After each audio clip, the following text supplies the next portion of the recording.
This neural network achieves 98% accuracy with minimal computational overhead, I said quietly, correcting the slide that claimed our system was basically perfect.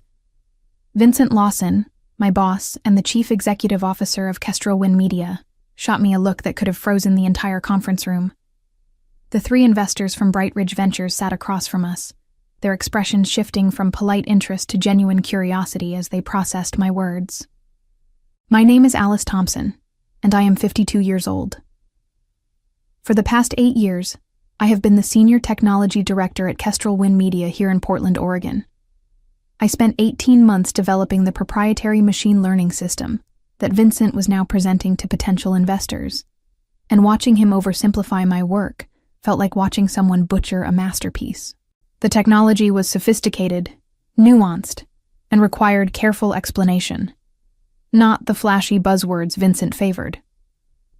What Alice means, Vincent interrupted with a forced smile, is that our system is revolutionary, industry-leading, game-changing. He clicked to the next slide, which displayed a graph I had never seen before. The numbers were wrong, grossly inflated, and I felt my stomach clench as I realized what was happening. Dr. Patricia Kim, the lead investor, leaned forward. Could you elaborate on the computational overhead you mentioned, Alice? Our technical team will want specifics. Her sharp eyes moved between Vincent and me, and I could sense she was picking up on the tension. Vincent's jaw tightened almost imperceptibly. I can handle the technical questions, Patricia. Alice is here to provide support if needed. But Dr. Kim continued looking at me expectantly, and I found myself caught between professional integrity and workplace hierarchy. The system requires approximately 2 gigabytes of memory per 1,000 data points, I explained carefully, with processing times averaging 4 milliseconds per query on standard hardware. These specifications allow for scalable deployment while maintaining accuracy rates between 96 and 98%, depending on data complexity. The other two investors, Robert Chen from the financial side and Jennifer Walsh from operations, exchanged glances and began taking notes. Dr. Kim nodded thoughtfully. That's significantly more realistic than the projections in your slides, Vincent. We appreciate accurate technical data. Vincent's smile never wavered, but I could see the muscles in his neck tense.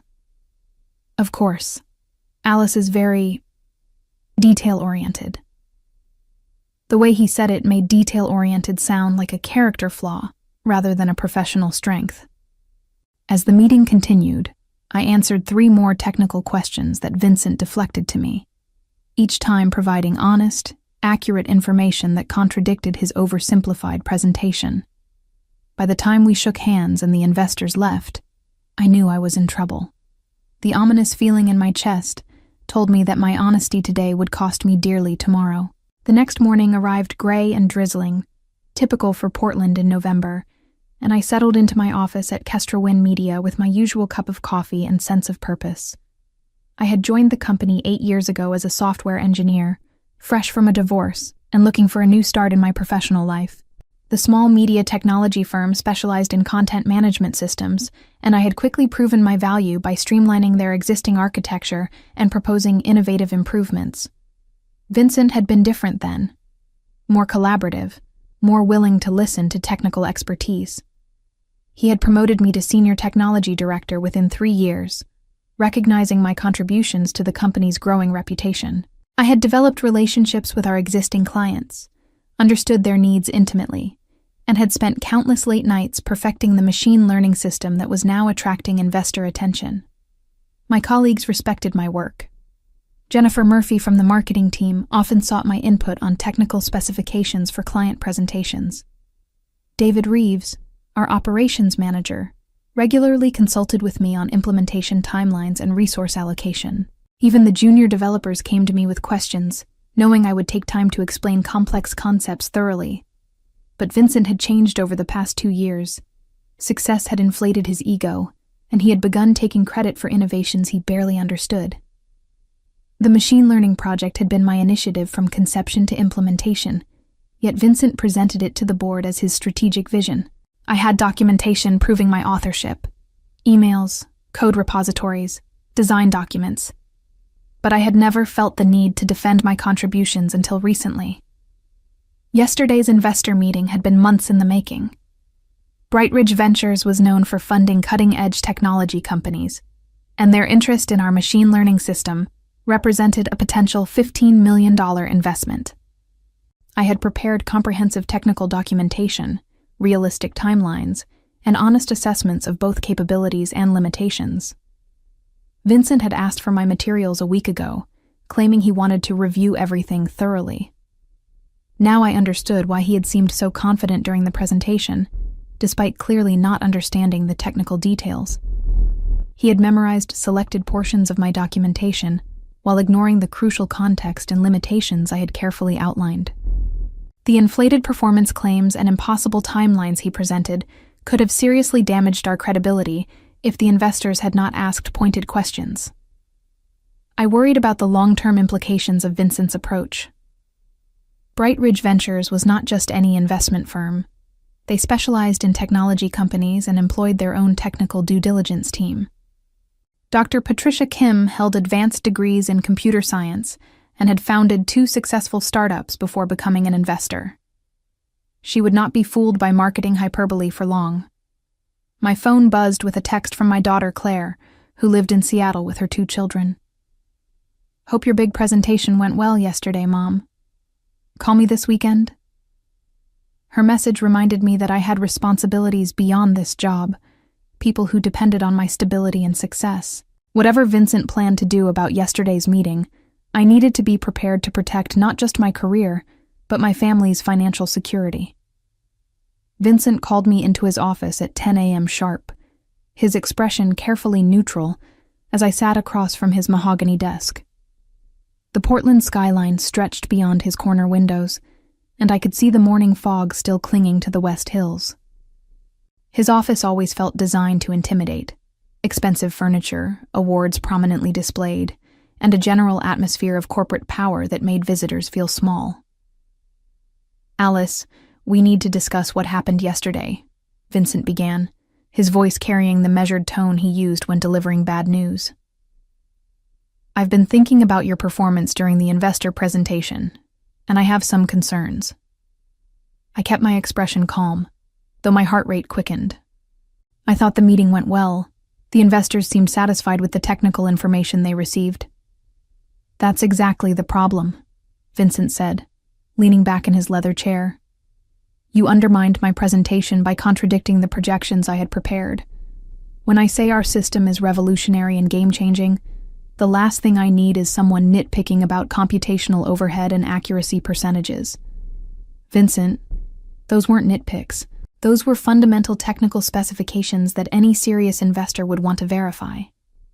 Dr. Kim specifically asked for detailed information." His eyes hardened. "Dr. Kim asked me, and I chose to delegate the question to you. But your response made it sound like I didn't understand my own company's technology." He paused dramatically.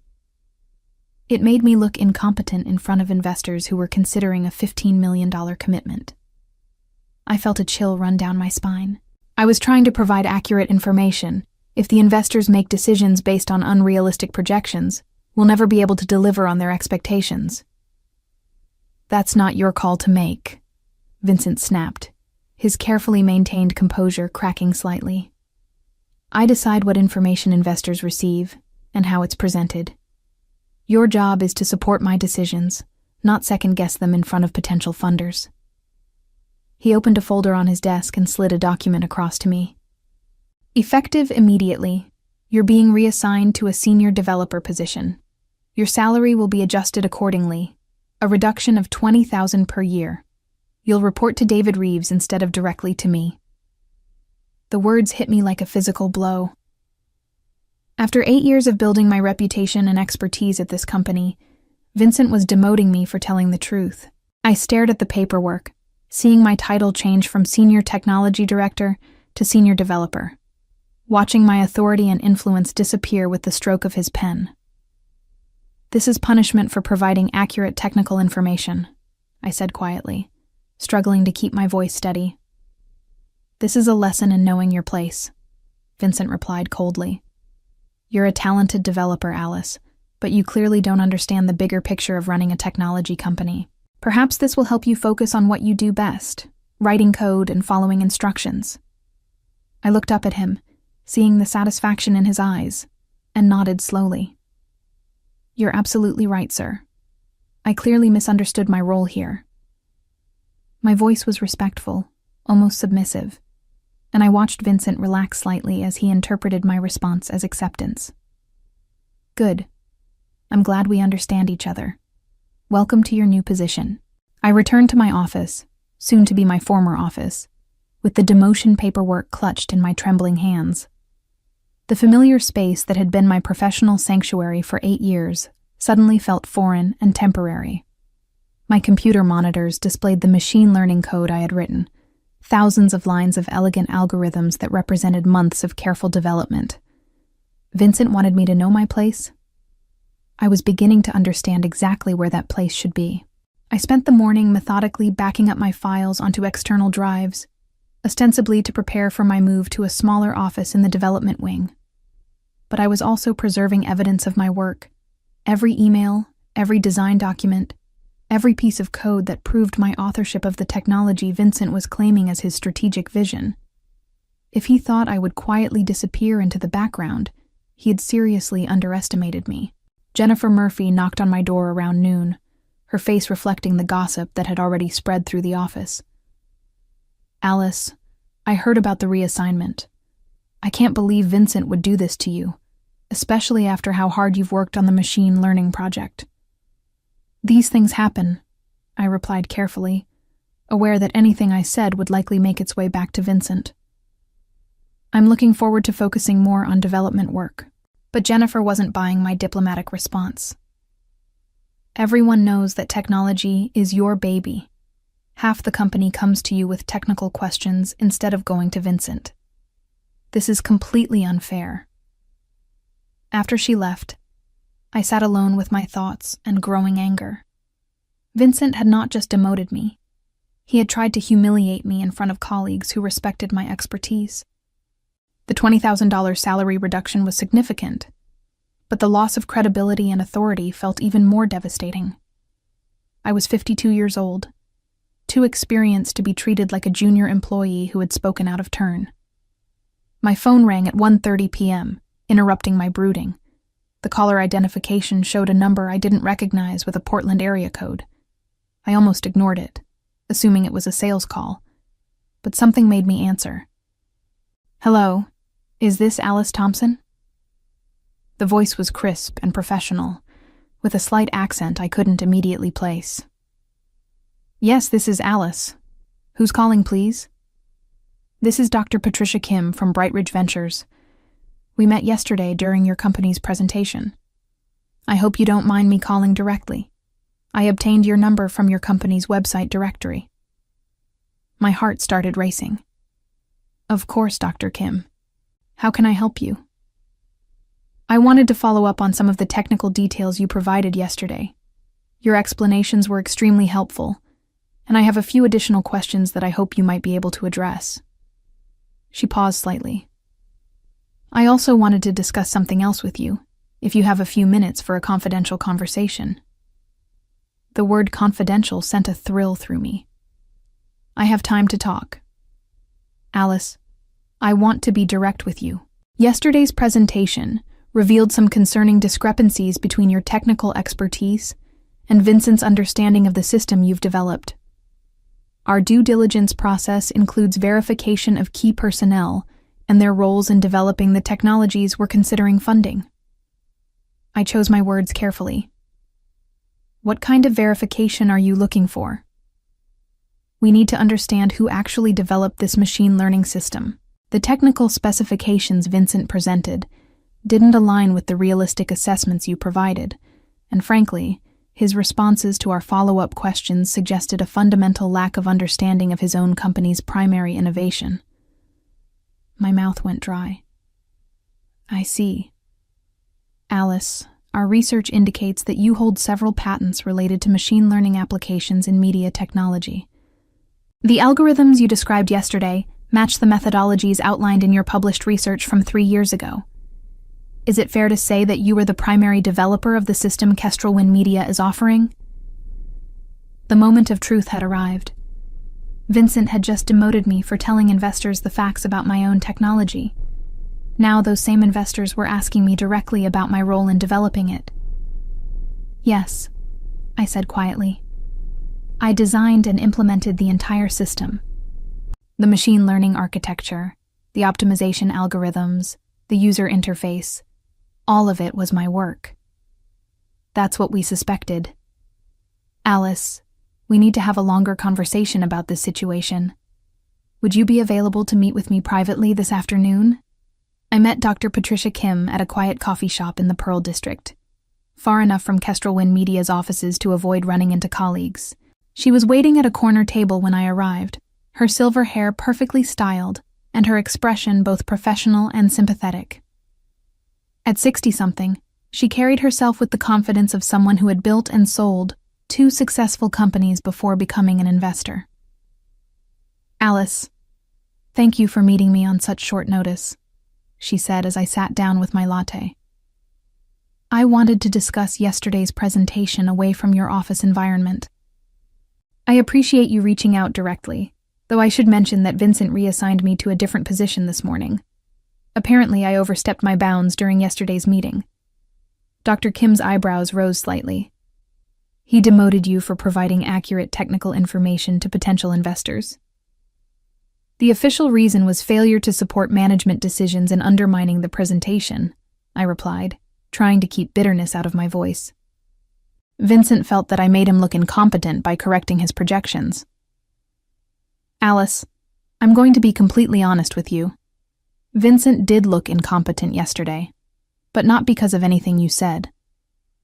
He looked incompetent because he was trying to present technology he clearly doesn't understand while claiming it as his own innovation.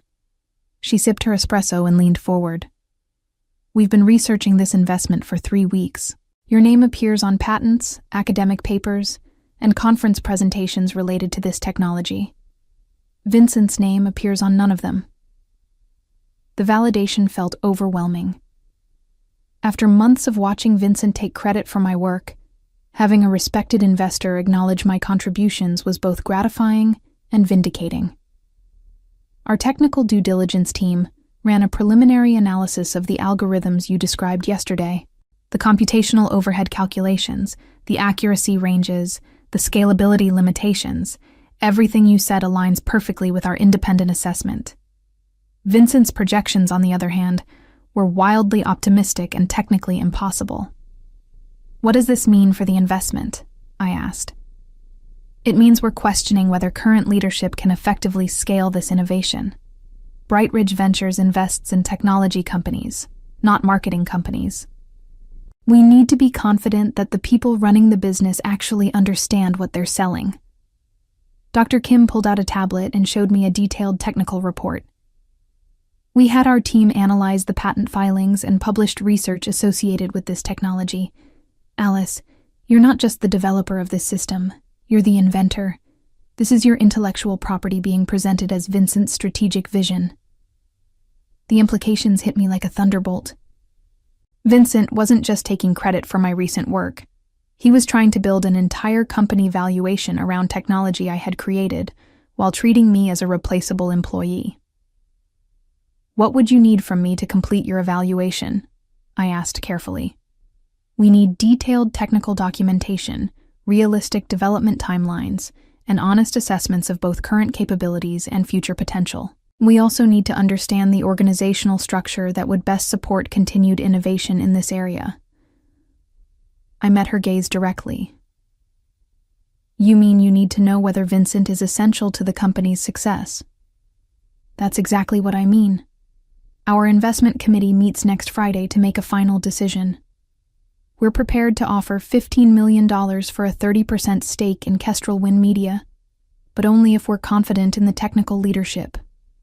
She paused meaningfully. Right now, we're not confident in Vincent's ability to lead technical development. The coffee shop suddenly felt charged with possibility. Dr. Kim was offering me the chance to reclaim credit for my work and potentially reshape the entire company structure. but I also knew that crossing Vincent publicly would have serious consequences for my career. "What exactly are you proposing?" I asked. "That depends on what you're willing to do to protect your innovation and ensure this company's success." Over the next 2 hours, Dr. Kim and I developed a plan that was both elegant and risky. She needed comprehensive technical documentation that proved my authorship of the machine learning system, along with realistic projections for future development. I needed protection from Vincent's retaliation and recognition for my contributions. The solution was to make the investment contingent on my involvement in a protected leadership role. "Alice, we're not trying to orchestrate a coup," Dr. Kim explained as we reviewed her proposal. "We're trying to ensure that our investment is protected by having the actual innovator in a position to guide the technology's development." She outlined the terms that Brightridge Ventures would present to Vincent. The $15 million investment would be contingent on several conditions, including the establishment of a chief technology officer position reporting directly to the board of directors rather than to the chief executive officer. The position would come with equity compensation and contractual protections against arbitrary dismissal. "Vincent will know this came from our conversation," I pointed out. "He'll suspect, but he won't be able to prove anything. We'll present this as a standard requirement for technology investments, which it actually is. Most of our portfolio companies have protected technical leadership structures." I spent Wednesday and Thursday compiling the documentation Dr. Kim needed. 8 years of emails, code repositories, patent applications, and design documents told a clear story of technological innovation, driven by my vision and expertise. The evidence was overwhelming and meticulously organized, creating an undeniable record of my contributions. Vincent, meanwhile, was growing increasingly nervous about the investment timeline. He stopped by my new, smaller office several times, fishing for information about any investor contact. "Alice, have you heard anything from the Brightridge people? They've been asking for additional technical documentation." "I haven't heard from them," I replied truthfully. Our communication had been entirely through personal email and phone calls, not company channels. Friday afternoon brought the moment of reckoning. Vincent called an emergency meeting with the senior staff to discuss Brightridge Ventures' final investment terms. I sat in the conference room with David Reeves, Jennifer Murphy, and 3 other department heads, watching Vincent's confident expression gradually transform into confusion and then barely concealed panic. "They're demanding organizational changes as a condition of investment," Vincent announced, his voice tight with frustration. "They want to create a chief technology officer position with broad authority over technical development and direct board oversight." David Reeves, who had been my supervisor since the demotion, looked puzzled. "But you handled technical strategy now, Vincent. Why would they want to split that responsibility?" "They claim it's standard practice for technology investments," Vincent replied, clearly struggling to understand the implications. "They're also requiring that the position be filled by someone with demonstrable expertise in machine learning and media technology applications." The room fell silent, as everyone realized there was only one person at Kestrel Wind Media who met those qualifications. Vincent's eyes found mine across the conference table, and I saw recognition dawn in his expression. He understood now that his attempt to sideline me had backfired spectacularly. "Alice," he said slowly, "I believe they're expecting you to fill this role." "I hadn't heard anything official," I replied calmly, "but I would certainly be interested in contributing to the company's technical strategy at that level." Vincent's jaw worked silently as he processed the reversal of fortune. 3 days ago, he had demoted me for undermining his authority. Now he needed my expertise to secure the investment that would determine the company's future. The irony was not lost on anyone in the room, and I could see several colleagues struggling to hide their satisfaction at seeing Vincent's comeuppance. "We'll need to discuss this privately," Vincent said, his voice strained with the effort of maintaining composure. "Of course," I agreed. "I'm available whenever you're ready to talk." Monday morning brought Vincent's complete surrender disguised as a strategic decision. He called me into his office at 9 a.m., The same mahogany desk where he had demoted me just 5 days earlier, now serving as the stage for his humiliation. His expensive suit couldn't hide the tension in his shoulders, or the dark circles under his eyes that suggested a weekend spent contemplating his limited options. Alice, I've been reconsidering the organizational structure in light of the Bright Ridge investment opportunity, he began, his voice carefully controlled. I think creating a chief technology officer position could benefit the company's growth trajectory.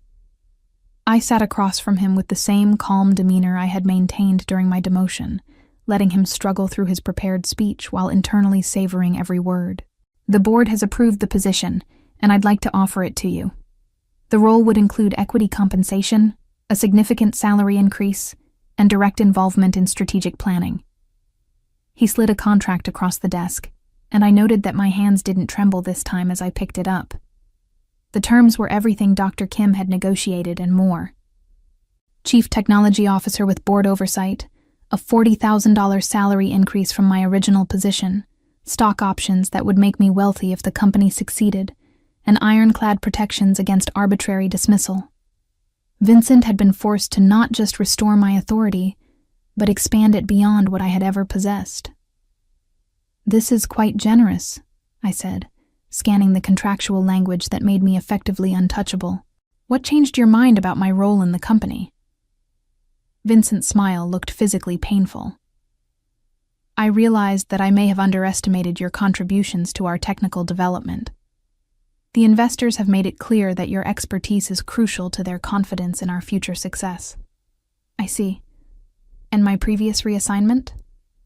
An unfortunate misunderstanding. I hope we can move forward with a better appreciation for each other's strengths. The words seemed to stick in his throat, but he managed to get them out.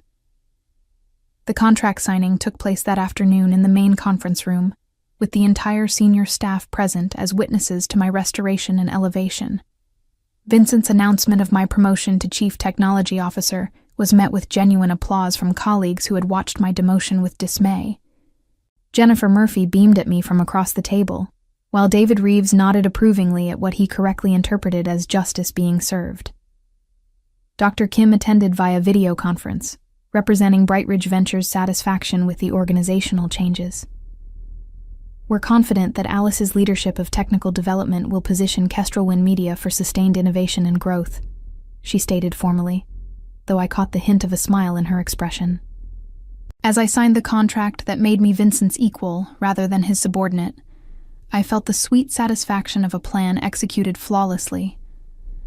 The machine learning technology that had been my life's work for the past 18 months was now under my direct control, protected by board oversight and investor backing.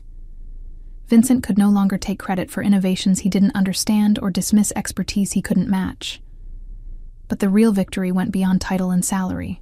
The respect in my colleagues' eyes, the confidence in Dr. Kim's voice, and the barely concealed defeat in Vincent's posture all confirmed that merit had triumphed over manipulation. I was no longer just a talented developer following instructions. I was the recognized architect of the company's most valuable asset. Vincent extended his hand for a congratulatory handshake, and I accepted it with professional grace. I look forward to working together in this new capacity, I said, my voice warm, but my eyes conveying a different message entirely. He had taught me to know my place, and now he was learning that my place was at the top of the technical hierarchy he had tried to exclude me from. The lesson was complete, and the student had become the teacher. Vincent's attempt to marginalize me had exposed his fundamental inadequacy as a technical leader and nearly cost the company its most significant investment opportunity. In the months that followed, his authority steadily eroded as board members and investors recognized the disconnect between his claims and his capabilities. Within 6 months, he was quietly asked to step down as Chief Executive Officer, replaced by an experienced technology executive who understood the value of collaborative leadership. His final departure came with a modest severance package, and the understanding that his reputation in Portland's tight-knit technology community had been permanently damaged by his treatment of the very innovation that could have secured his legacy. Dr. Kim's confidence in my leadership proved well-founded, and Bright Ridge Ventures eventually increased their investment to $25 million as our machine learning technology gained market traction. Under my direction, we expanded the development team, secured 3 major client contracts, and began exploring applications beyond media technology that could transform the company into a significant player in the artificial intelligence sector. As I settled into my corner office, larger than Vincent's had been, I often reflected on the strange trajectory that had brought me from demotion to triumph in less than a week. Sometimes the most effective revenge isn't plotting elaborate schemes, but simply allowing incompetent people to reveal their true nature, while positioned to capitalize on the opportunities their failures create.